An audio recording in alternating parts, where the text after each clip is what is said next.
নিতাই গুণমণি আমার, নিতাই গুণমণি,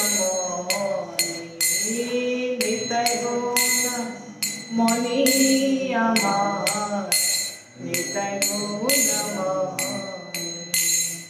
আনিয়া প্রেমের বন্যা, আনিয়া প্রেমের বন্যা, বসাইলো আমানি। আনিয়া প্রেমের বন্যা, বসাইলো আমানি।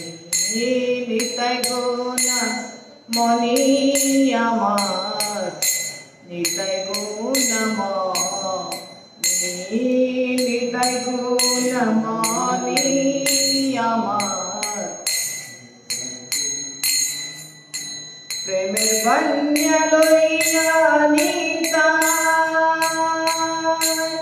আইলো গৌড় দেশে। প্রেমের বন্যা লইয়া নিতাই আইলা গৌড় দেশে। ডুবিল বাকাত গনা, ডুবিল বাকাত গনা, দিনহীন ভাসে।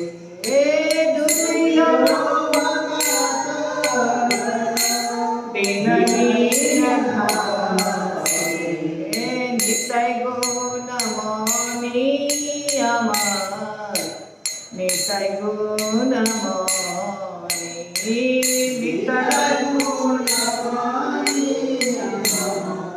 নিতাই গুণমণি।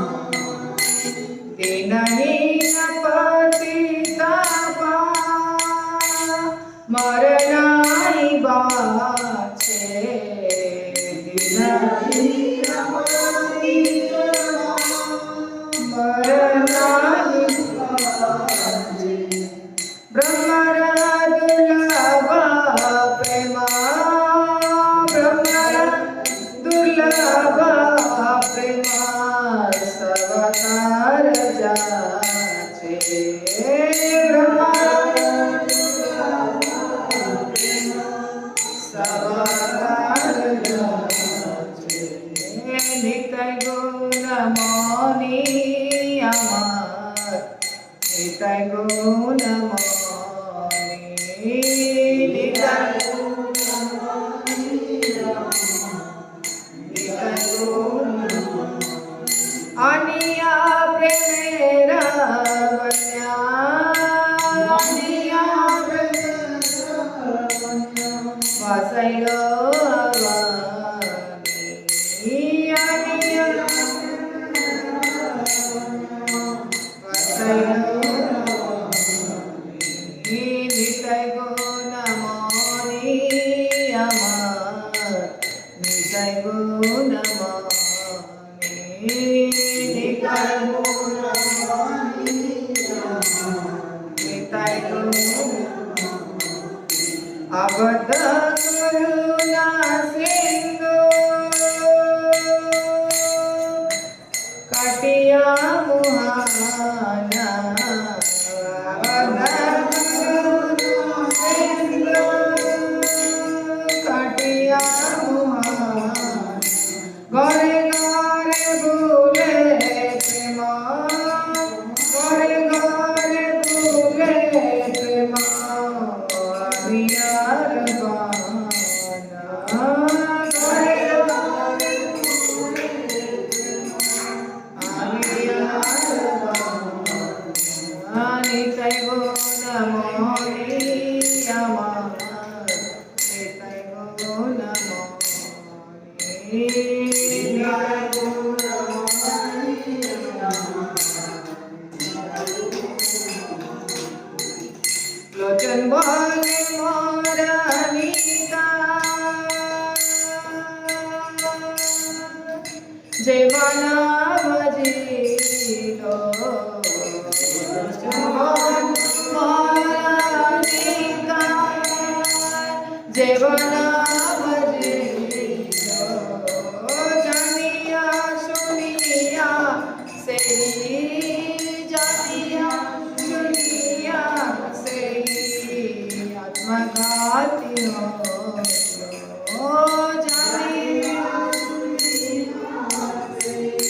आत्मवासी हो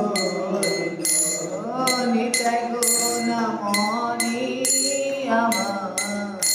नित्य गुण मोनी नित्य गुण मोनी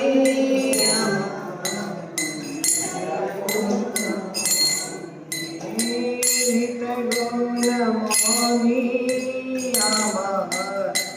नित्य गुण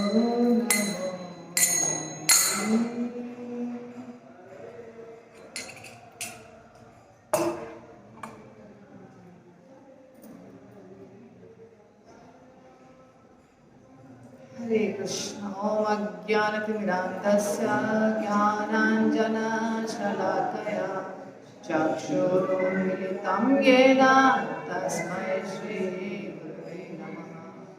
श्रीचैतन्यमनोभीष्टं स्थापितं येन भूतले स्वयंरूपः कदा मह्यं ददाति स्वपदान्तिकम्।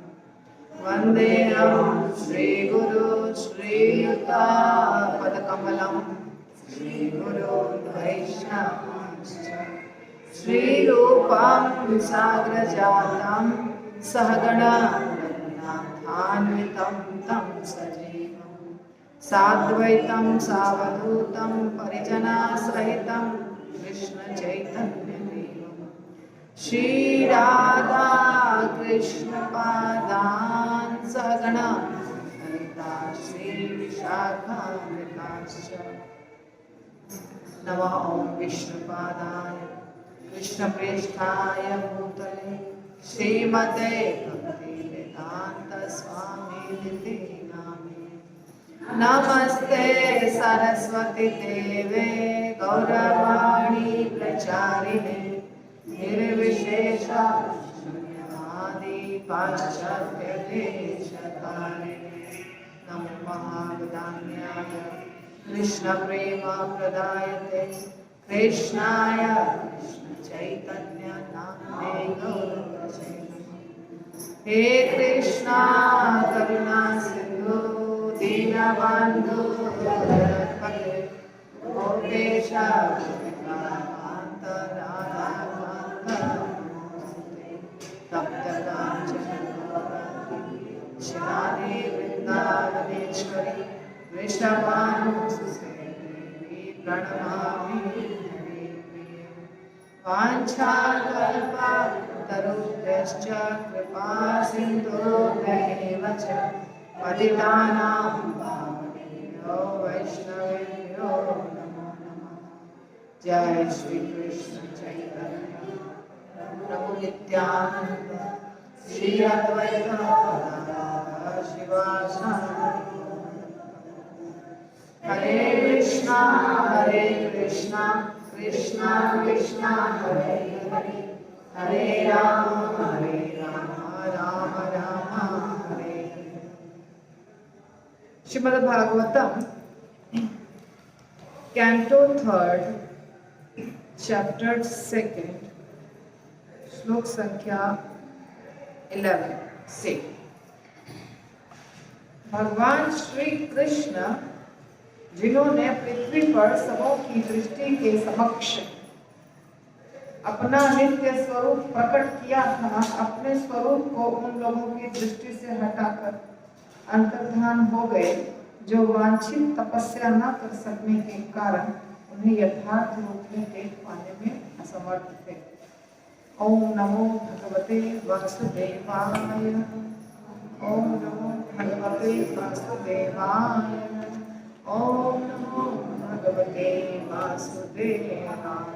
नारायणं नमस्कृत्य नरं चैव नरोत्तमं देवीं सरस्वतीं व्यासं ततो जयमुदीरये। नष्टप्रायेषु भद्रेषु नित्यं भागवत सेवया भगवतीरुत्तमश्लोके भक्तिर्भवति नैष्ठिकी।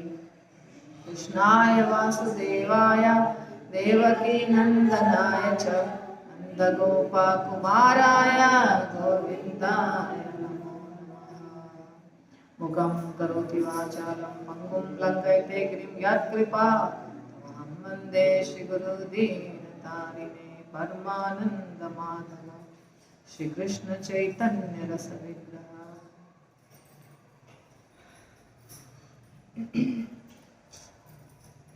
तो उद्धव जी से विदुर जी पूछ रहे, ठीक है, सब समाचार।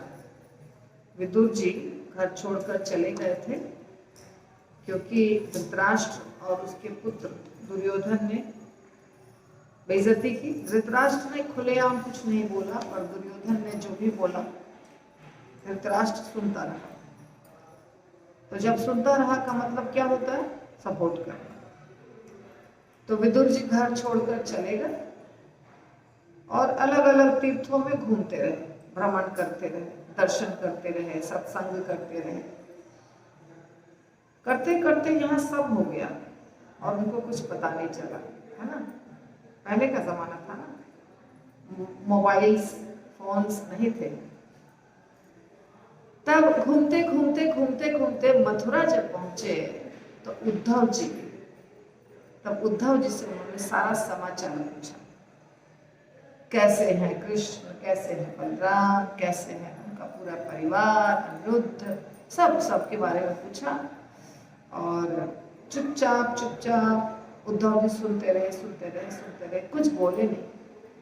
और अंत में ये बोलते हैं कि कृष्ण हमें छोड़कर चले गए। तो बहुत बड़ी बात थी, भगवान चले गए थे, इसीलिए वो थोड़ा सा उद्धव जी दुखी थे या अपसेट थे, इसीलिए वो कुछ बोल नहीं पा रहे थे। तो अंत में उन्होंने बोला, भगवान अपनी अंतरंगा शक्ति योग माया के द्वारा मर्त्य लोक में प्रकट हुए। वे अपने नित्य रूप में आए जो उनकी लीलाओं के लिए उपयुक्त है। ये लीलाएं सबों के लिए आश्चर्यजनक थीं, यहाँ तक कि उन लोगों के लिए भी जिन्हें अपने ऐश्वर्य पर गर्व है, जिसमें वैकुंठपति के रूप में भगवान का स्वरूप भी सम्मिलित है। इस तरह उनका दिव्य शरीर समस्त आभूषणों का आभूषण है। तो उद्धव जी बता रहे हैं विदुर जी को कि भगवान कृष्ण, उद्धव जी तो जानते ही थे, विदुर जी भी जानते थे कि ये स्वयं भगवान है। तो उद्धव जी स्पष्ट रूप से बता रहे हैं कि भगवान पहली बात तो लीला समाप्त करके अंतर्धान हो गए हैं। अपना नित्य स्वरूप पृथ्वी पर प्रकट किया था भगवान ने, और सब तो नहीं समझ पाए थे कि ये भगवान है। कुछ समझ पाए थे, कुछ समझ नहीं पाए थे। जो भक्त हैं वो समझ पाए थे, जो भक्त नहीं है उन्हें समझ में नहीं आया था कि ये परम भगवान है। यहाँ तक कि उनके घर के जो लोग थे ना द्वारका में, जो उनके सब रिश्तेदार थे यदुवंश के, उनको भी समझ में नहीं आया था कि ये कौन है। वो समझे थे कि ये परमात्मा है, स्वयं भगवान है, गोलोक धाम से आए हैं, ये समझ में उनको नहीं आया था। इसीलिए गोपियों के भाव में और द्वारका वासियों के भाव में बहुत अंतर है, ठीक है। तो अब भगवान कैसे आए थे, कौन सी शक्ति के द्वारा, वो बता रहे हैं उद्धव जी। योग माया, भगवान की अंतरंगा शक्ति है योग माया। तो योग माया के द्वारा भगवान इस धरती पर प्रकट हुए थे, मर्त्य लोक में। ये धरती क्या है? मर्त्य लोक। मर्त्य लोक क्यों कहते हैं इसको, बताइए। हाँ, बार बार मरना जीना पड़ता है। यहाँ सब कुछ मर जाता है, सब कुछ नष्ट रहता है, इसलिए इसको कहते हैं मृत्यु लोक। नित्य धाम नहीं है ये मृत्यु लोक है। नित्य धाम कहाँ है? गोलोक धाम। वहां कुछ कोई मरता नहीं है, कोई चीज नष्ट नहीं होती है। तो ये मृत्यु लोक में कभी कभी भगवान आते हैं, वहां नित्य निवास करते हैं। जब भगवान आते हैं तो अपनी योगमाया शक्ति के बल पर आते हैं और लीलाएं करते हैं। लीला करने के लिए आते हैं भगवान। क्यों लीला करने आते हैं?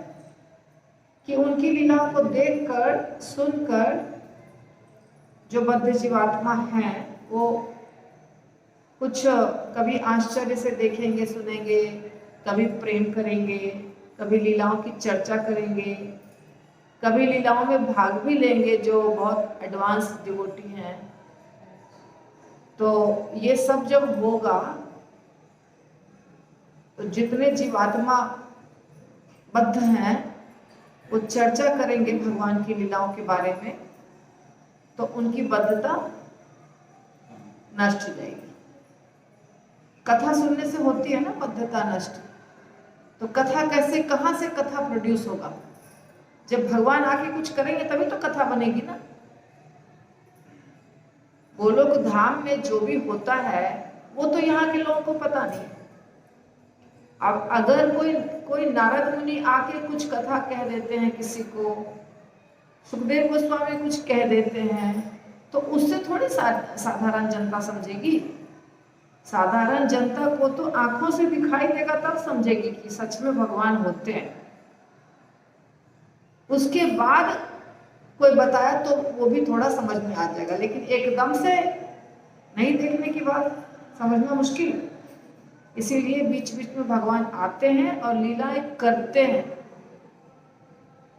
तो कुछ लोग लीलाओं को देखते हैं, कुछ लोग लीलाओं में भाग लेते हैं और बाद में सब लीलाओं को सुनते हैं। तो ऐसे ये लंबा चलता है, इससे हमारा कल्याण होता है। तो उस समय भी ये लीलाएं सबों के लिए आश्चर्यजनक थी और ऐसे बड़े बड़े लोगों के लिए भी आश्चर्यजनक थी जिन्हें बहुत ऐश्वर्य था, जिसमें से वैकुंठपति के रूप में भगवान का स्वरूप भी है। यानी विष्णु भगवान को भी आश्चर्य लग रहा था कि ये क्या हो रहा है। विष्णु भगवान कृष्ण के अंश हैं और विष्णु भगवान को भी आश्चर्य लग रहा था कि ये क्या क्या कर रहे हैं। जैसे ब्रह्मा जी को लगा था ना, ब्रह्मा जी को आश्चर्य लगा था जब भगवान खेल कूद रहे थे अपने दोस्तों के साथ। तो ब्रह्मा जी सारे भगवान के दोस्तों को, गोप बालकों को चोरी करके ले गए टेस्ट करने के लिए, ये सच में भगवान है परम पुरुषोत्तम, या क्योंकि लग तो नहीं रहा है कि परम पुरुषोत्तम भगवान है। तो चोरी करके ले गए और 1 साल तक वो गुफा में छुपा के बच्चों को छुपा करके रखे, साल भर। तो ब्रह्मा जी मोहित हो गए थे। तो इसमें कोई आश्चर्य की बात नहीं है कि विष्णु भगवान भी मोहित हो जाएंगे। विष्णु की लीलाओं को देख के सभी मोहित हो जाते थे। इस तरह उनका दिव्य शरीर समस्त आभूषणों का आभूषण। तो महाराज युधिष्ठिर द्वारा संपन्न किए जाने वाले राजसूय यज्ञ की वेदी में उच्चतर, मध्य तथा अधोलोकों से सारे देवता एकत्र हुए। उन सबों ने भगवान कृष्ण के सुंदर शारीरिक स्वरूप को देखकर विचार किया कि वे मनुष्यों के सृष्टा ब्रह्मा की चरण कौशल पूर्ण सृष्टि। देखिए, जब युधिष्ठिर महाराज ने यज्ञ किया, युधिष्ठिर महाराज जब जीत गए, लड़ाई समाप्त हो गई, राजा बन गए, तो उन्होंने राजसूय यज्ञ किया। कृष्ण भगवान के सामने ही ये सब बातें हुई। वो बहुत दुखी थे, इतने लोगों की हत्या हो गई, इतने लोग मर गए। भगवान समझाते रहे लेकिन वो नहीं समझे। अंत में जब भीष्म पितामह ने शिक्षा दी तब युधिष्ठिर महाराज को ठीक लगा। तो युधिष्ठिर महाराज राजा बने तो कृष्ण भगवान ने उन्हें समझाया कि तुम अब तुम यज्ञ करो, क्योंकि तुम्हें जो पछतावा हो रहा है, पश्चाताप हो रहा है कि इतने लोग मर गए। और क्षत्रिय तो मारकाट करते ही है, लेकिन क्षत्रिय का धर्म है यज्ञ भी करना, बराबर करने के लिए उसको। तो यज्ञ करो। युधिष्ठिर महाराज ने राजसूय यज्ञ किया था। जब राजसूय यज्ञ किया था तो वहां सारे देवता आए थे, हर लोक के, उच्चतर, मध्य और अधो, 14 भुवन में जितने लोग हैं सब से देवता आए थे। उनको बुलाया जाता है, तो वो आए थे। जब सब वहां जमा हुए, उन्होंने सबने भगवान को देखा, कृष्ण भगवान को देखा, तो उन्हें क्या लगा, कौन है ये, क्या लगा पता है आपको? कि ब्रह्मा जी ने जो सृष्टि की है उसमें से ये बहुत सबसे अच्छी सृष्टि है। ब्रह्मा जी ने जो रचना किया है, बनाया है लोगों को, तो सबको बनाया है, पर ये सबसे सुंदर बनाया है। बाकी सब भी सुंदर है, पर ये उनकी रचना में से सबसे सुंदर व्यक्ति है। बस इतना ही लगा। ये नहीं पता चला कि ये सबके बाप हैं, ब्रह्मा जी के भी और विष्णु भगवान के भी, ये पता नहीं चला। तो उन्हें क्या पता चला कि सबसे सबसे सुंदर सृष्टि ये है। बस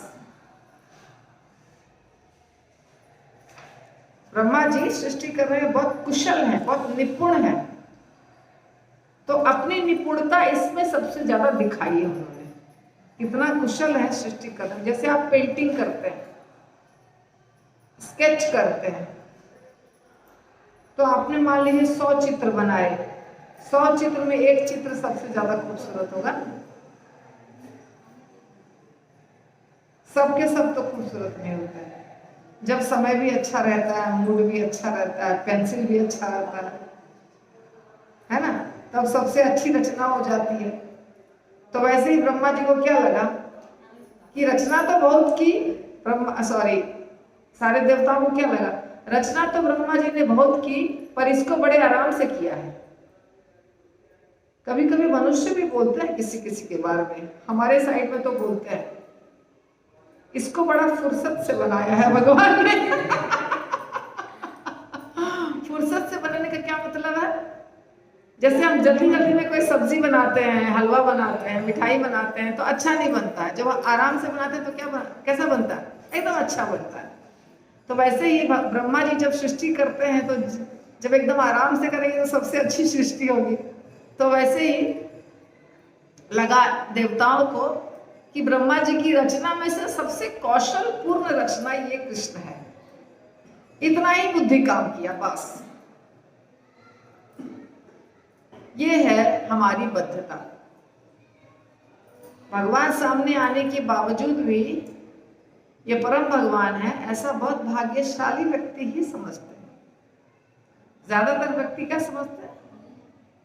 बस है हमारे जैसे ही, थोड़ा हमसे ज्यादा है कुछ खास, बस। तो हंसी विनोद तथा देखा देखी की लीलाओं के पश्चात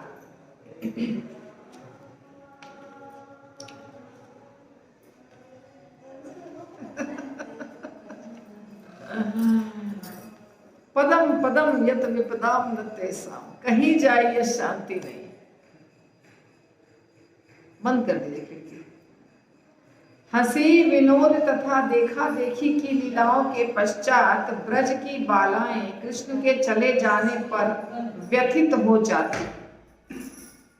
वे अपनी आंखों से उनका पीछा करती थी, अतः वे हतबुद्धि होकर बैठ जाती और अपने घरेलू काम काज पूरा न कर पाती। तो भगवान के साथ ब्रज की जो गोपालाएं थी, वो हंसी मजाक भी करती थी, लीलाएं भी होती थी। उसके बाद भगवान गायब हो जाते थे। तो उनको लगता था कि भगवान हमेशा मेरे नजरों के सामने रहे, कभी कहीं और नहीं जाए, ऐसा लगता था। किसको? बालाओं को, गोपियों को। पर ऐसा तो नहीं हो सकता था। तो जब वो चले जाते थे तो सब पीछा करती थी उनका, किधर गए। अगर वो गैया भी चराने जाते थे, जब तक लास्ट दिखते रहते थे तब तक वो देखती रहती थी। उनके जाने के बाद जो धूल उड़ती थी ना, उस धूल को भी देखती थी।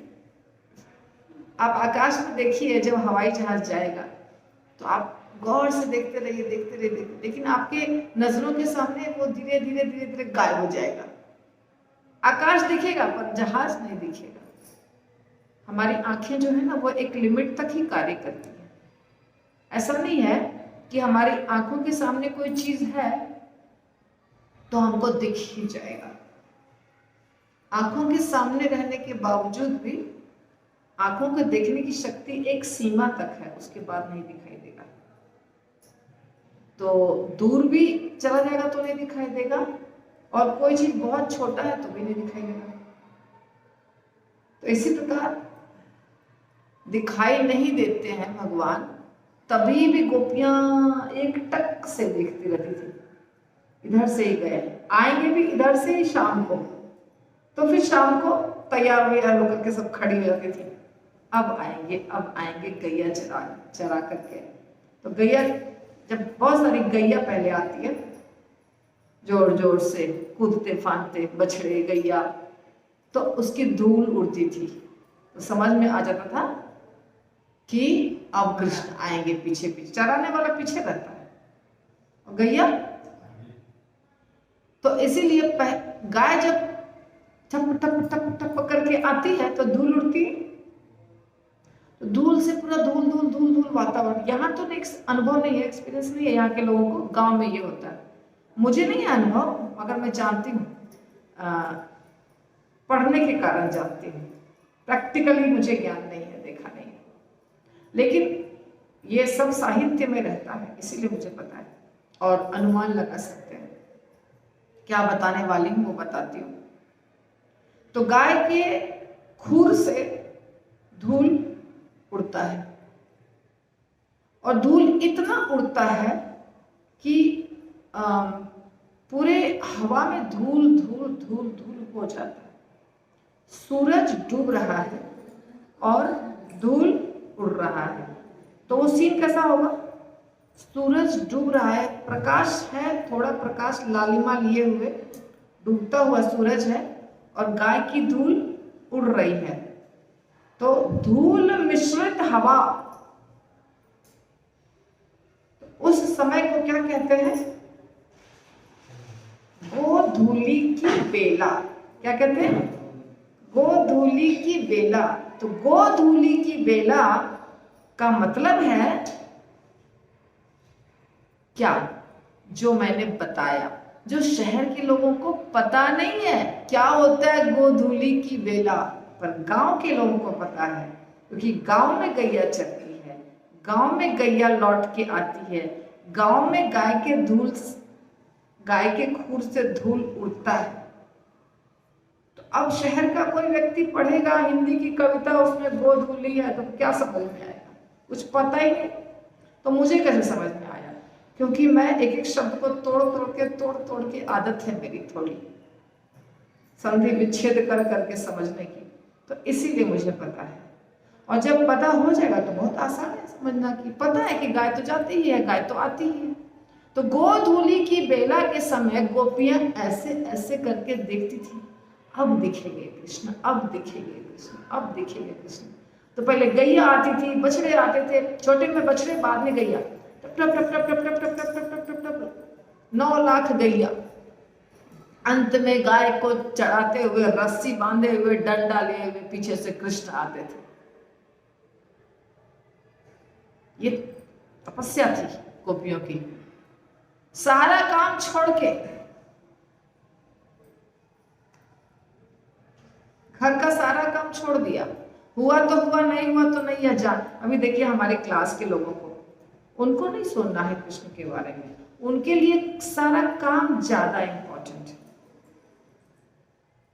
कृष्ण कथा से थोड़ी पैसा मिलने वाला, पैसा तो मिलेगा साइट पे जाएंगे तो कृष्ण कथा से रुचि जब तक नहीं उत्पन्न होगी तो जीवन व्यर्थ। कृष्ण कथा से रुचि उत्पन्न हो लोगों की, इसीलिए कृष्ण आते हैं और लीला करते हैं, जो हमने पहला श्लोक में देखा। ठीक है ना? इसीलिए कृष्ण आकर लीला करते हैं। कृष्ण को क्या जरूरत है? उनको कुछ प्रॉब्लम है क्या गोलोक धाम में? किसके लिए करते हैं भगवान ये सब? बोलो। हमारे लिए। हमारे कल्याण के लिए भगवान यहाँ आते हैं और हम, बताया गया है ना, पेड़ पर दो पक्षी बैठे हैं, एक फल खा रहा है और दूसरा उसको देख रहा है। खाने वाला फल खाते जा रहा है, खाते जा रहा है, खाते जा रहा है। एक बार पलट के देखे तो सही कि दूसरा पक्षी भी बगल में जो बैठा है वो कौन है। और जो पक्षी बैठ के देख रहा है फल खाने वाले पक्षी को, वो सोच रहा है कि जरा तुम मुड़ो, एक बार तुम मुड़ के देखो मुझे देखोगे तो तुम्हारा फल खाना बंद होगा। हम यहाँ फल खा रहे हैं, ऐसे करेंगे तो थोड़ी देर के लिए फल खाना बंद होगा ना। क्या है फल? यही कर्म कर्म जो करते रहते हैं हम। फल खाने का क्या मतलब है? ये जो सारा दिन हम कर्म करते हैं जिसका रिजल्ट मिलेगा, हमको परिणाम मिलेगा, कर्म करना बंद करेंगे तो परिणाम बंद होगा।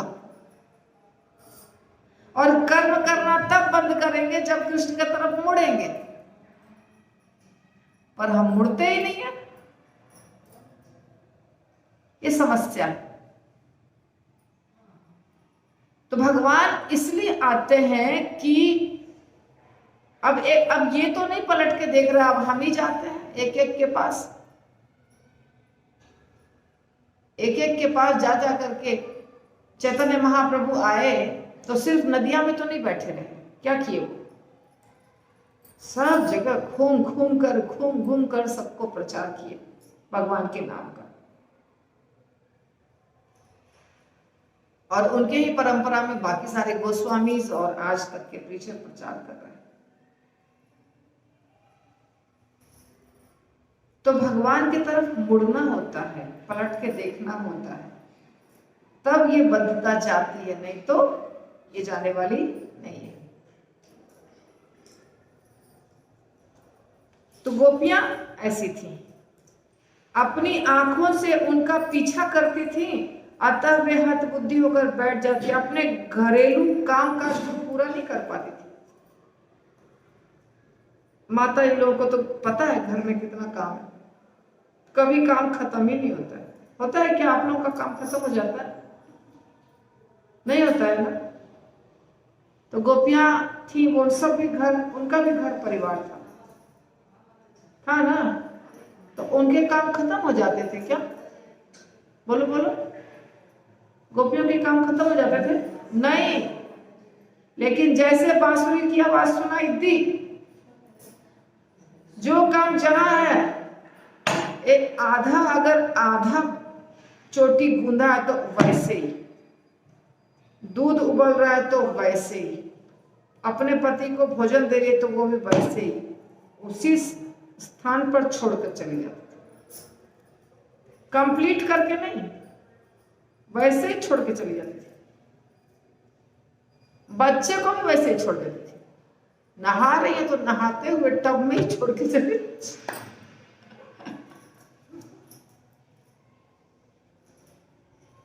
ये है गोपी का भाव।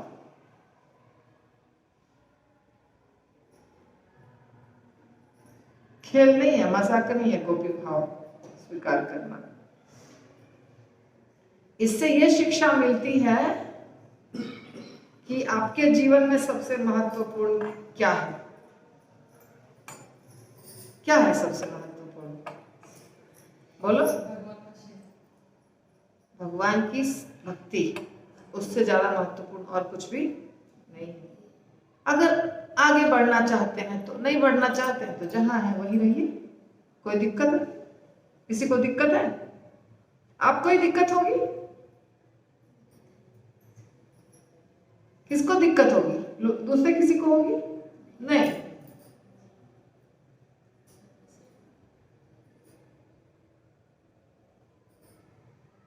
तो ये है भक्ति करने का तरीका। अगर गोपी भरतुर पद कमलयो दास दास अनुदास चैतन्य महाप्रभु ने सिखाया है, सिर्फ गाने के लिए नहीं, समझने के लिए और उसके ऊपर चलने के लिए। तो गोपी का मतलब ये नहीं कि रास नृत्य करना है भगवान के साथ। गोपी का मतलब है सब कुछ त्याग करके भगवान के पीछे दौड़ना। सर्वधर्मान परित्यज्य मामेकम शरणं व्रज, जो भगवान ने कहा है। तो आध्यात्मिक तथा भौतिक सृष्टियों के सर्व दयालु नियंता भगवान अजन्मा है, किंतु जब उनके शांत भक्तों तथा भौतिक गुणों वाले व्यक्तियों के बीच संघर्ष होता है तो वे महत तत्व के साथ उसी तरह जन्म लेते हैं जिस तरह अग्नि उत्पन्न होती है। तो भगवान कृष्ण अजन्मा है। वास्तव में देखा जाए तो भगवान कृष्ण का जन्म होता नहीं है, हमारा जन्म होता है। हमारा जन्म होता है, हम बड़े होते हैं, हम बूढ़े होते हैं, फिर हम मर जाते हैं, ये सब भगवान के साथ नहीं होता है। लेकिन जब देखते हैं भगवान की व्यवस्था खराब हो गई है दुनिया में, असुर बहुत ज्यादा हो गए हैं, तो भगवान आते हैं परित्राणाय साधूनां, साधुओं के कल्याण के लिए। यहाँ क्या बताया गया है? शांत भक्तों और भौतिक गुणों वाले व्यक्तियों के बीच जब संघर्ष होता है, शांत कौन हो गया? भक्त, और भौतिक गुणों वाले व्यक्ति कौन हो गए? अभक्त। उनके बीच में क्या होता है? संघर्ष। और जब संघर्ष होता है तो भगवान आ जाते हैं।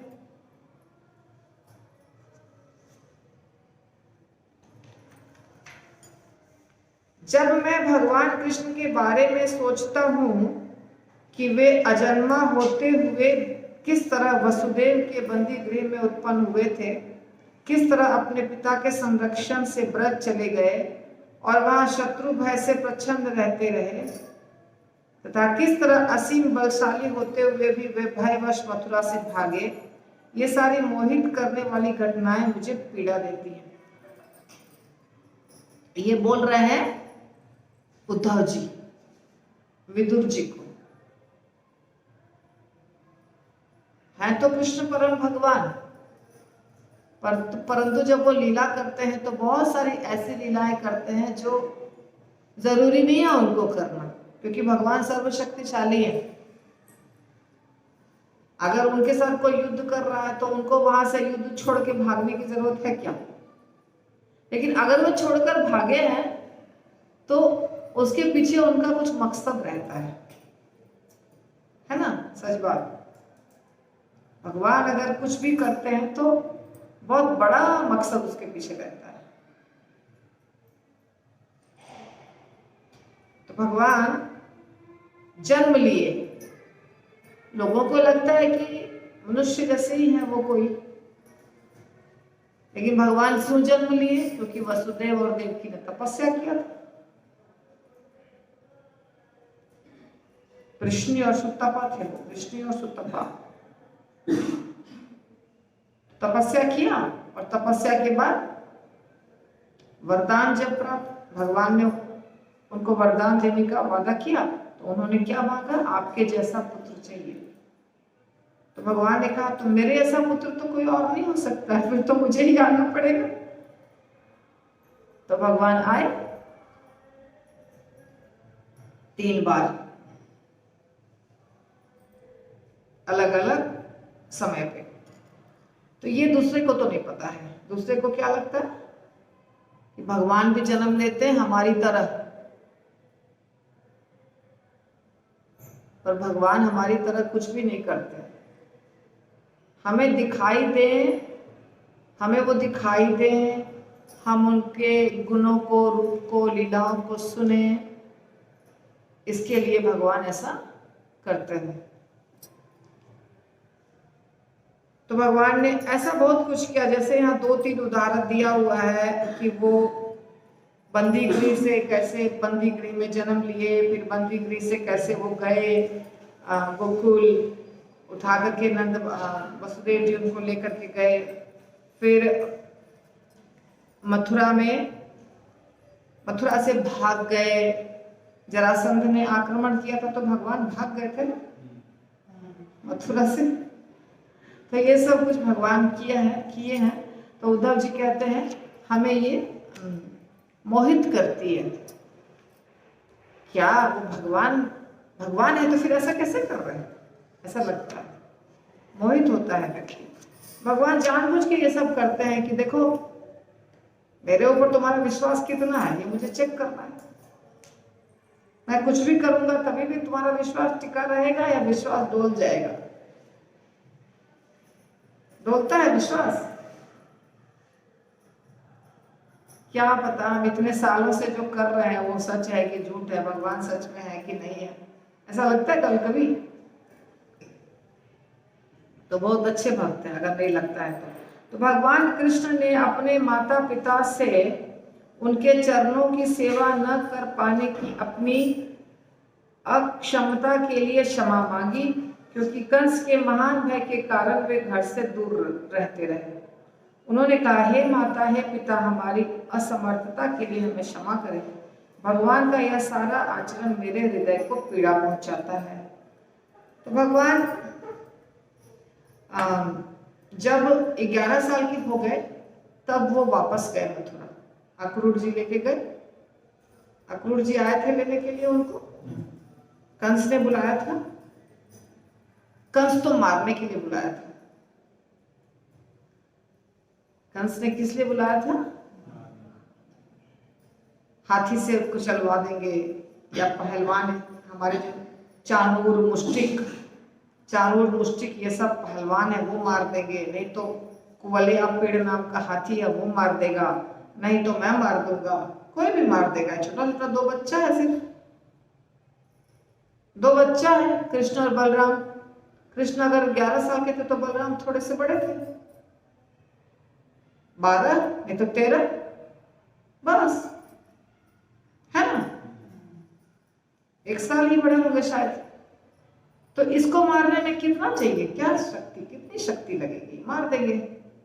पहले आ तो जाए मेरे पास, खेलने के बहाने बुलाते हैं और कहानी खत्म। इतना बेवकूफ होते हैं असुर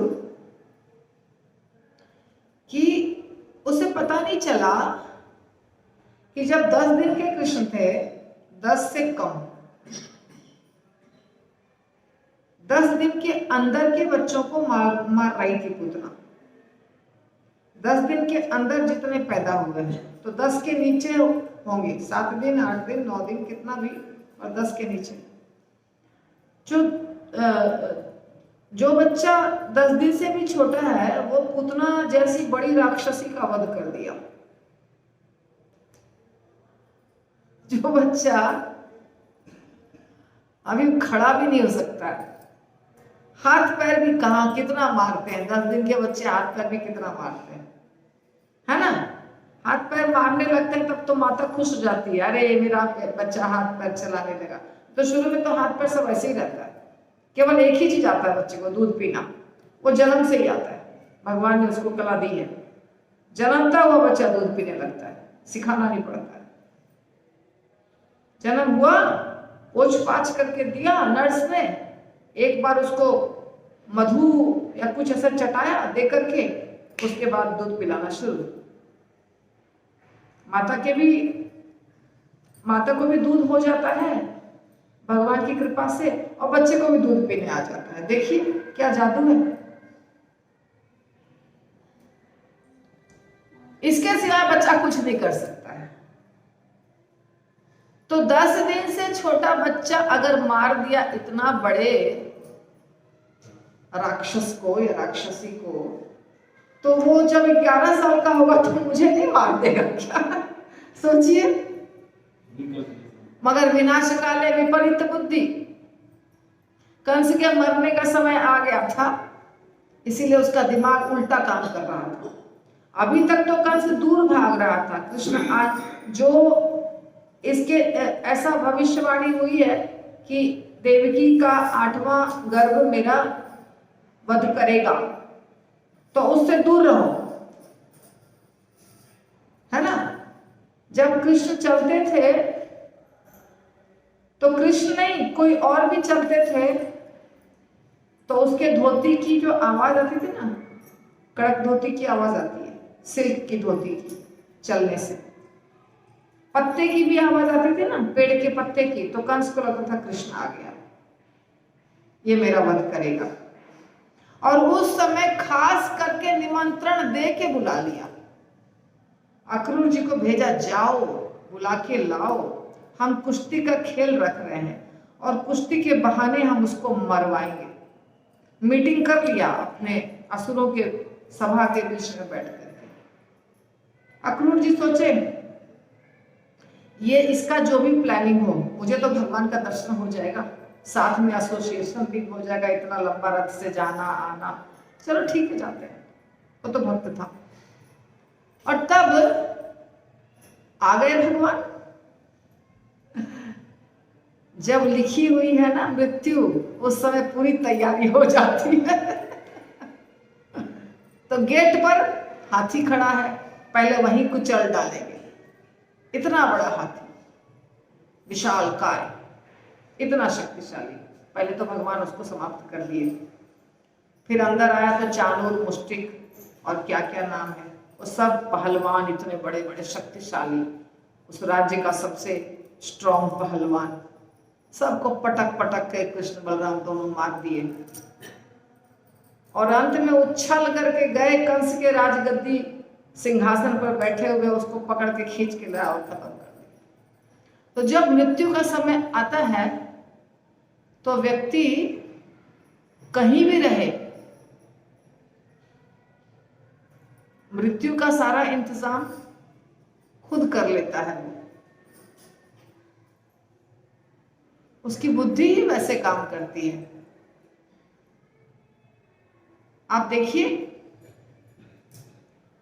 फ्लाइट का एक्सीडेंट होने वाला है, एयरक्राफ्ट क्रैश होने वाला है, ट्रेन एक्सीडेंट होने वाला है, वहां 1000 लोग, 400 लोग, 10,000 लोग, जितनी बड़ी संख्या है, वो सब जमा होते हैं वहां। कोई किसी घर से, कोई किसी घर से, कोई किसी घर से, सब जमा होते हैं। और किसी किसी की ट्रेन छूट जाती है, किसी किसी का प्लेन छूट जाता है। बहुत अच्छा किसी व्यक्ति ने कहा है कि हम बहुत गुस्सा कर रहे हैं, मेरा टायर पंक्चर हो गया, मुझे वहां जाना है टाइम पे, इतना सब पूजा किया, पाठ किया, माला किया, भगवान से इतना प्रेम करते हैं, लेकिन मेरा बीच में ही टायर पंक्चर हो गया और मैं एयरपोर्ट नहीं पहुंच पाया। और बाद में क्या पता चला, एयरक्राफ्ट क्रैश हो गया। तो आप क्यों नहीं पहुंच पाए थे एयरपोर्ट? क्योंकि आपको बचना था, और जिसको मरना था वो सब पहुंच गया। ये अचानक नहीं होता, अपने आप नहीं होता है। मृत्यु किसी की अपने आप नहीं होती है, जन्म किसी का अपने आप नहीं होता है। इसके पीछे पूरा कर्मों का, सब कर्मों का फल है।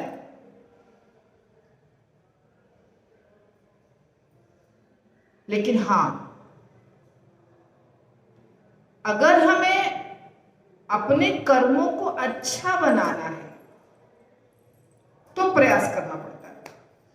बुरा बनाने के लिए प्रयास करने की जरूरत नहीं। सीढ़ी से गिरने के लिए प्रयास करने की जरूरत है, छत से गिरने के लिए जरूरत है प्रयास करने की, कूद जाना है खाली। लेकिन छत तक चढ़ने के लिए बहुत प्रयास करना पड़ेगा। सच बात है कि नहीं? पेड़ पर चढ़ने के लिए बहुत प्रयास करना पड़ेगा, पर पेड़ से कूदने के लिए कुछ नहीं प्रयास करना है। 10 मंजिल की बिल्डिंग पे चढ़िए और जब कूदना है तो बस खाली एक पैर नीचे रखो, आराम से। वैसे ही साधु बनने के लिए, भक्त बनने के लिए, भगवत धाम जाने के लिए, शुद्ध भक्ति करने के लिए, मंदिर आने के लिए बहुत प्रयास करना है। लेकिन नहीं जाने के लिए कुछ प्रयास नहीं करना है। उसके लिए कुछ प्रयास करने की जरूरत नहीं है। गिरना बहुत आसान है, चढ़ना बहुत मुश्किल है। माला करने के लिए सुबह उठ करके नहाना धोना प्रयास करना पड़ता है ना, पूजा करना, माला करना। और अगर बोले कि बस कुर्सी पर बैठे रहो एक जगह मोबाइल पकड़ के, अखबार पकड़ के, चाय पकड़ के घंटों बिता दीजिए। गांव वगैरह में बहुत जगह ऐसे लोग घंटों, मैंने देखा है किसी किसी व्यक्ति को जिसको मैं बहुत सालों से जानती हूँ, पूरा जीवन बर्बाद कर दिया बैठ करके, पूरा जीवन बैठ करके बर्बाद कर दिया, कोई काम नहीं किया। बहुत आसान है वो, काम करने में तो मेहनत लगता है, धन कमाने में मेहनत लगता है, उसी तरह भगवान की भक्ति करने में भी मेहनत लगता है, अपने आप नहीं होता है। सच बात है कि नहीं है, बताओ। अगर आज आप किसी को देख रहे हैं कि बहुत ऊंचे स्थान पर है, तो उसके जीवन के पीछे के हिस्से को देखिए, वो वहां कैसे पहुंचा है। किसी भी व्यक्ति को देखिए आप, अगर कोई बहुत ऊंचे स्थान पर है, खेल के मैदान में हो, पॉलिटिक्स में हो, बिजनेस में हो, फिल्म इंडस्ट्री में हो, यही सब फील्ड है ना, साइंस में हो, कोई साइंटिस्ट है, कोई आईएएस ऑफिसर है, कोई भी फील्ड में, और बहुत ऊंचे स्थान पर है, तो जब आप ऐसे तो दिखाई देगा, अरे ये सब इतनी बड़ी गाड़ी में घूम रहे हैं, इतना सब पैसा है इसके पास, इतना ऊंचे स्थान पर है, इसको 1000 लोग सलाम करते हैं, ये तो दिखाई दे दिया आपको। तब उसके जीवन के बारे में पढ़िए, फिर पता चलेगा उसको अपने आप वो सब कुछ प्राप्त नहीं हुआ है, उसके पीछे दिन रात कड़ी मेहनत, न दिन का चैन न रात की नींद, सब उसने गवाया है, तब वो उस स्थान पर पहुंचा है। प्रभुपाद कितने घंटे सोते थे? हमारे गुरु महाराज कितने घंटे सोते हैं? बताओ, बाकी को छोड़ दो, गुरु महाराज तो सामने है ना, कितने घंटे सोते हैं?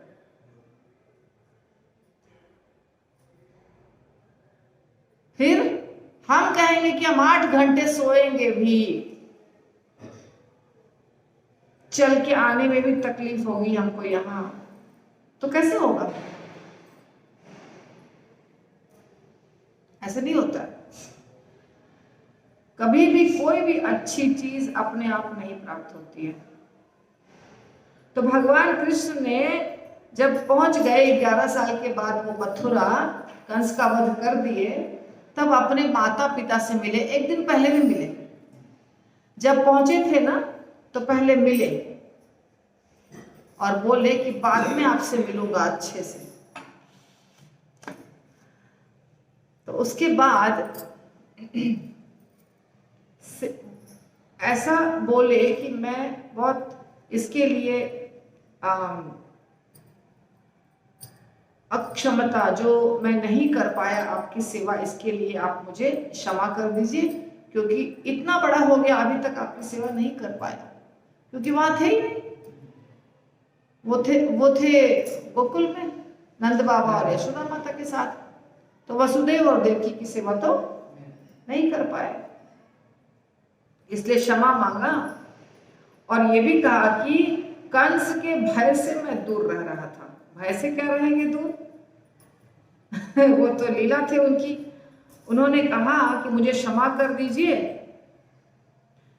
तो ये सारी बातें उद्धव जी को आश्चर्यजनक लगती है कि कितना आश्चर्य की बात है, परम भगवान होते हुए भी जो उनके लिए बहुत आसान है वो भी उन्होंने ऐसा बना के रखा कि समझ में नहीं आता ऐसा क्यों कर रहे हैं। भला ऐसा कौन होगा जो उनके चरण कमलों की धूल को एक बार भी सूंघकर उसे भुला सकता है?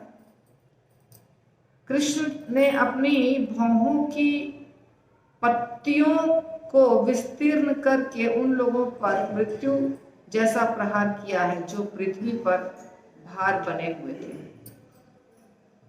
जो भगवान की भक्ति करना शुरू कर दिया है, जो भी व्यक्ति भगवान कृष्ण की भक्ति शुरू कर देता है दिल से, अच्छे से, प्यार से, वो फिर उसके बिना रह नहीं सकता। लेकिन कृष्ण के पास जब हम आते हैं ना, समझने वाली बात है, ध्यान दीजिएगा सब लोग। नींद क्यों आ रही है? सारा एनर्जी घर के काम में लगा दिया है और कथा में आके अब सोना शुरू। हाँ,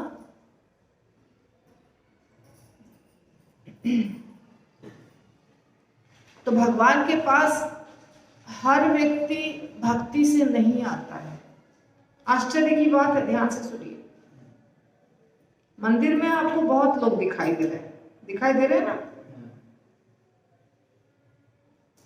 सब एक साथ बहुत सारे लोग आते हैं, कुछ टिक जाते हैं और कुछ निकल जाते हैं, कुछ बहुत सीरियस वक्त बन जाते हैं और कुछ बस ऐसे ही बस समय पास, टाइम पास हो रहा है। होता है ना, ऐसा होता है ना? क्यों होता है? कभी जानने की कोशिश की? क्योंकि चतुर्विधा भजन्ते माम जना सुकृतिनो अर्जुन, आर्तो जिज्ञासु अर्थार्थी ज्ञानी च भरत ऋषभा।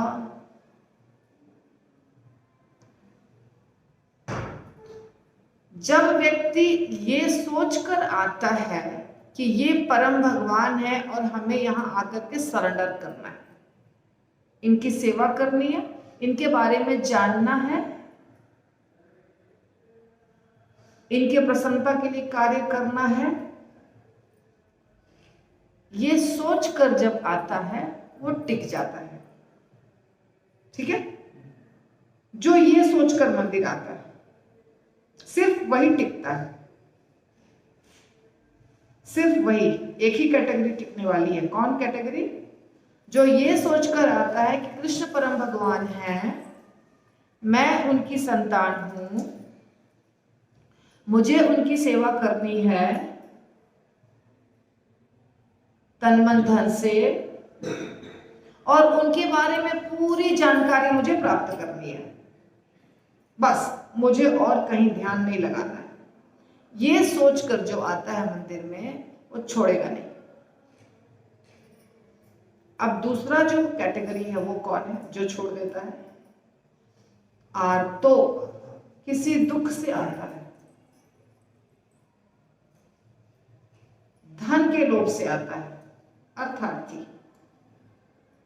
और जिज्ञासु हो सकता है आ भी जाए, टिक भी जाए, पर ये जो दुखी और धन के इच्छा से आता है उसका टिकना बहुत मुश्किल है। ये दो कैटेगरी निकलने का बहुत चांस है बाहर, क्योंकि ये कृष्ण के पास भक्ति करने नहीं आया है। किस लिए आया है कृष्ण के पास? मुझे बहुत प्रॉब्लम है, मुझे बहुत प्रॉब्लम है, कहाँ जाए, क्या करें, चलो कृष्ण के मंदिर चलते हैं। तो प्रॉब्लम दूर होना चाहिए। हम यहाँ आए हैं प्रॉब्लम के कारण, तो मेरा प्रॉब्लम दूर होना चाहिए। नहीं दूर हुआ तो भी छोड़ देंगे, और दूर हो गया तो भी छोड़ देंगे। क्यों? क्योंकि एक प्रॉब्लम दूर हो गया, एक समस्या दूर हो गई, दूसरी समस्या नहीं आएगी। फिर सारी समस्या भगवान तुम्हारी दूर करते रहेंगे क्या बैठ के? तो छोड़ दो। भक्ति करने के बाद भी, माला करने के बाद भी सारी समस्या वैसी की वैसी है, तो क्यों करे माला? लेकिन अगर उसे ज्ञान हो जाए, वो ज्ञान अर्जित करता रहे, सत्संग अटेंड करता रहे, तो चांस है कि मति बदलेगी, पर बहुत कम चांस। और एक कैटेगरी वैसी भी है कि कुछ ना कुछ तो करना है, किसी न किसी देवी देवता कुछ ना कुछ तो करना है, तो चलो यही कर लेते हैं। तो वो रूटीन की तरह करते हैं, ना आगे बढ़ते हैं ना पीछे जाते हैं, बस माला कर लिए, आरती वारती कर लिए, काम खत्म। इससे ज्यादा करने की जरूरत नहीं। तो ये सब जो उद्देश्य है जिसके आने का, वो कभी नहीं आगे बढ़ेगा। और दूसरी बात, टिकेगा कि नहीं टिकेगा इसकी भी गारंटी नहीं है। बस वही दो कैटेगरी टिकने का चांस है। एक जो पूर्ण ज्ञान से आया है कि ये कृष्ण परम भगवान है, हम इनको खोज रहे थे, बहुत दिनों से हम खोज रहे थे। आपको पता है, मैं बचपन से खोज रही थी परम सत्य क्या है। बचपन से हमेशा मुझे सोचने की आदत थी, ये क्या, ये क्या, ये क्या, ये क्या, ये क्या। और ये बुक्स नहीं पढ़ा, कभी बुक्स नहीं पढ़ा था। ऐसा नहीं कि पहले बहुत पढ़ा था, क्योंकि मेरे घर में ये सिखाया नहीं गया था कि हमें धार्मिक पुस्तक वगैरह पढ़ने का प्रचलन नहीं था, तो वो नहीं पढ़ा था। लेकिन सब्जेक्ट पढ़ा मैंने बीए में मैंने फिलॉसफी पढ़ा, तो मुझे मेरा दिमाग खुलने लगा चारों दिशाओं में। अलग अलग फिलॉसफी पढ़ने लग गई। आत्मा, परमात्मा, कर्म का फल, जन्म, मृत्यु, सारा पढ़ाई। तो जो बचपन से चल रहा था वो सब क्वेश्चन आंसर और अलग अलग ना, ऐसा नहीं कि एक सिद्धांत को पढ़ना है, एक ये सिद्धांत, दूसरा ये सिद्धांत, तीसरा ये सिद्धांत, सब अलग सिद्धांत, एग्जाम में लिखो सबका आंसर। तो जब मैं इस्कॉन में जुड़ी और पढ़ा मैंने भगवद गीता, तो मेरी जो खोज थी वो यहाँ आके समाप्त हो गई। अब केवल जानकारी प्राप्त करना है, ये उद्देश्य हो गया कि अभी जितनी जल्दी हो सके पूरा स्टडी करना है, भागवतम, भगवद गीता, जो भी शास्त्र है। तो इसीलिए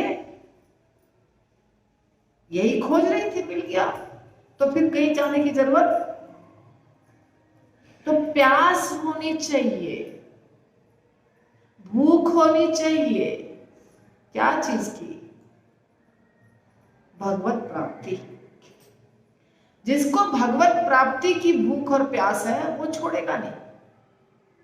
और जिसको धन चाहिए, सुख चाहिए, शांति चाहिए, कोर्ट में केस चल रहा है वो समाप्त हो जाए, शरीर में बीमारी है वो समाप्त हो जाए, वैसा आदमी कब तक रहेगा पता नहीं। इसीलिए आपको ऐसे लोग दिखेंगे जो आए हैं मगर फिर भी वैसे का वैसे ही है, कोई उन्नति नहीं हो रही है।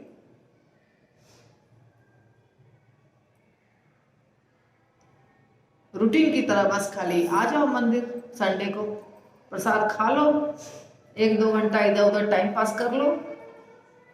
कथा में तो रुचि है नहीं, इंटरेस्ट है नहीं, और अगर कथा को सुनते भी हैं तो आत्मसात कुछ करना है नहीं। सुनते तो सब है ना, सुनते तो सब है ना कथा को, सुनने के बाद भी कुछ घुसता नहीं है। अच्छा, मैंने कुछ ज्यादा बोला कि सही बोला? बताओ, सही बोला कि गलत बोला? होता है ना ऐसा, ये समस्या है।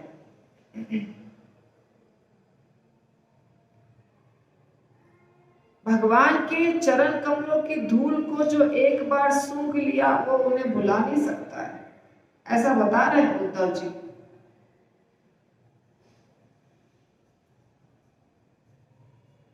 कृष्ण ने अपनी भौहों की पत्तियों को विस्तीर्ण करके, तो भगवान ने सबका वध किया। किसका किसका वध किया? जो भार थे, इस पृथ्वी पर भार थे। यहाँ क्यों लिखा है कि भगवान के चरण कमल को एक बार जो सूंघ लेगा उनके धूल को वो नहीं जाएगा? तो सूंघने तक पहुंचेंगे तब ना। सच्चा रंग तो लगना चाहिए,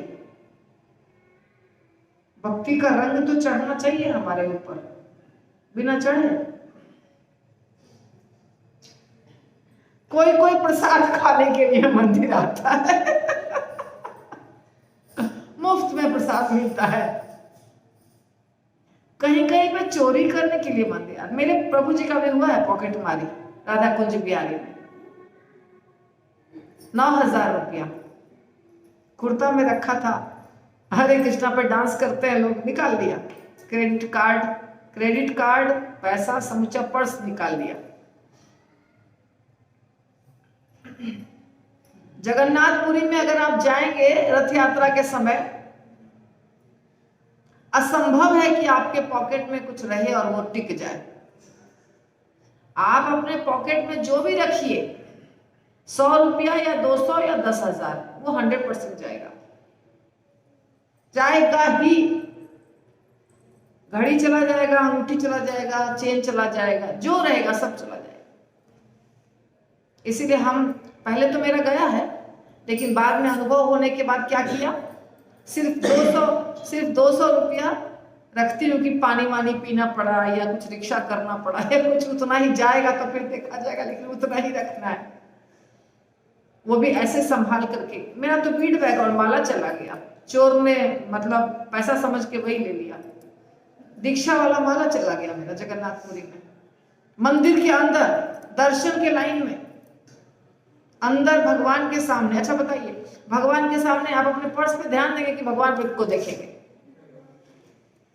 और जो चोरी कर रहा था उसके हाथ को भी मैंने पकड़ा। वो मेरे पर्स में हाथ डाला तो मुझे लगा कि मतलब चोरी करेगा। अब वह पुलिस पहले से पंडा लोग डंडा लेके ऐसे करते रहते हैं ना, मुझे लगा अगर मैं हल्ला की तो इसको मार पड़ेगी। तो मेरे पर्स में तो कुछ है ही नहीं, 200 रुपया मात्र है, लेगा तो लेने दो। सुबह दूसरे दिन सुबह जब माला करने का टाइम हुआ तो देखते हैं माला ही गायब है मेरा। तो पूरी गैंग पहुंचती है चोरी करने के लिए जगन्नाथपुरी में, पूरी गैंग। पहाड़ी दर्शन करते रहिए, आपके बगल में बैठा रहेगा व्यक्ति, एकदम मीठा मीठा बात करता रहेगा, पूरा भगवान के बारे में बात करता रहेगा, देखो कितने अच्छे भगवान है, उठिएगा सब गायब, सारा का सारा पैसा गायब।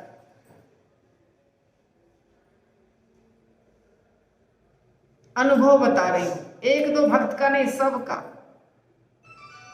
राधा दामोदर मंदिर वृंदावन में सेम, पर्स में सब कुछ डाला और चरण दर्शन देते हैं ना, वहां शिला का दर्शन देते हैं। तो शिला का दर्शन करने में अगर उनको लक्ष्मी दीजिए तो कपड़ा हटा के दिखाते हैं, लक्ष्मी देने के लिए पर्स खोला, डाला, देख लिया चोर ने, उसके बाद वहां लक्ष्मी डाल दिया, निकल करके जब गई रिक्शा करने के लिए, रिक्शा पर बैठी और रिक्शा वाले को देने के लिए लक्ष्मी निकालने के लिए गई, पर्स गायब। तो मंदिर किस उद्देश्य से व्यक्ति आता है, ये बहुत इंपॉर्टेंट है। कुछ लोग इस्कॉन इसलिए आते हैं कि यहाँ बड़े बड़े लोग हैं, पैसे वाले लोग हैं, पढ़े लिखे लोग हैं, हमारा बिजनेस फ्लरिश करेगा, हम अच्छे लोगों से दोस्ती होगी, हमें बहुत फायदा होगा, बोलते हैं खुलेआम। हमें भी बोलते हैं कि माता जी ये हमारा स्कीम है, ये हमारे बिजनेस का स्कीम है, आप तो इस्कॉन जाते हैं, आपको तो बहुत लोग जानते होंगे, जरा उनसे ये करवा दीजिए। अरे मैं यही करने जाती हूँ इस्कॉन, क्या मैं बोली ये सब काम नहीं करती हूँ, मेरा काम है सिर्फ कथा करना, बाकी ये आप किसी और से करवाइए। हम चाहे 1000 को जानते हो, हम उनको सिर्फ कृष्ण कथा बताएंगे, हम आपका बाकी बिजनेस से हमको कोई मतलब नहीं है, लेना देना नहीं है। तो ये भी एक कारण है। तो भगवान के मंदिर हम जिस उद्देश्य से जाएंगे वैसा ही होगा ना हमारा रिजल्ट भी।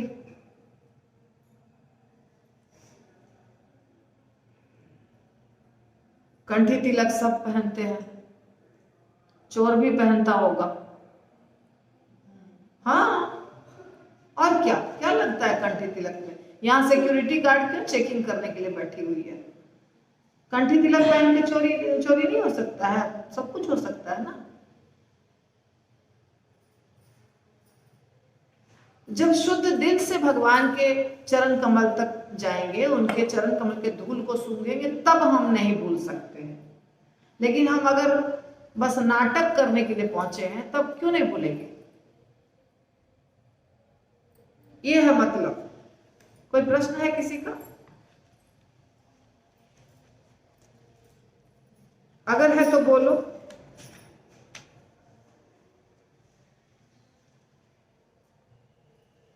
नहीं है? आश्चर्य, आप सब एकदम एक्सपर्ट हैं।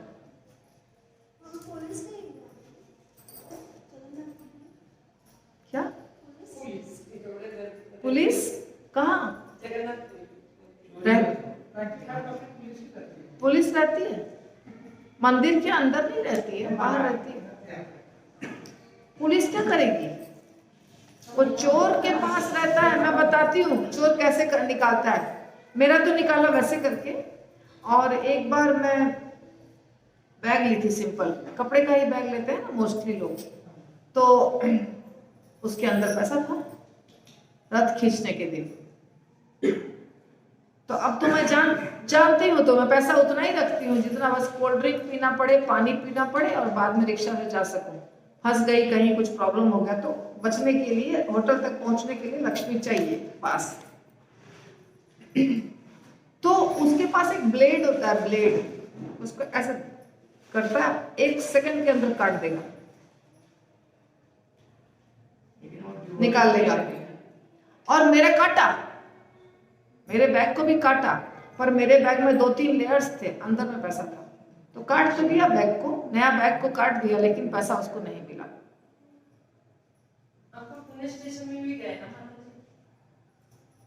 पुलिस स्टेशन में क्या मेरा? नहीं, मेरा नहीं गया। मेरा जगन्नाथपुरी में गया है, राधा दामोदर मंदिर में गया है, 2-3 जगह गया है। उसके बाद में बहुत सावधान हो गई। इनका भी गया है। भयारी प्रभु तो सैलेड खरीदने, ककड़ी खरीदने के लिए गए, सिर्फ ककड़ी टमाटर खरीदने के लिए गए। अपने आश्रम, जो आश्रम है राम क्या नाम है, रामचंद्र नहीं, जगन्नाथपुरी में एक आश्रम है, वहीं रह रहे थे। ये आश्रम का गेट है, यहाँ पे रोड है और रोड के सामने ककड़ी बिक रहा है। और मैंने ही कहा था प्रभु जरा ककड़ी लाइएगा मेरे लिए सैलेड के लिए। वो ककड़ी खरीद करके आए, उतने में 6,500 गायब, उतने में ही। अच्छा, भीड़ भी नहीं थी वहां पे, बिल्कुल भीड़ नहीं थी।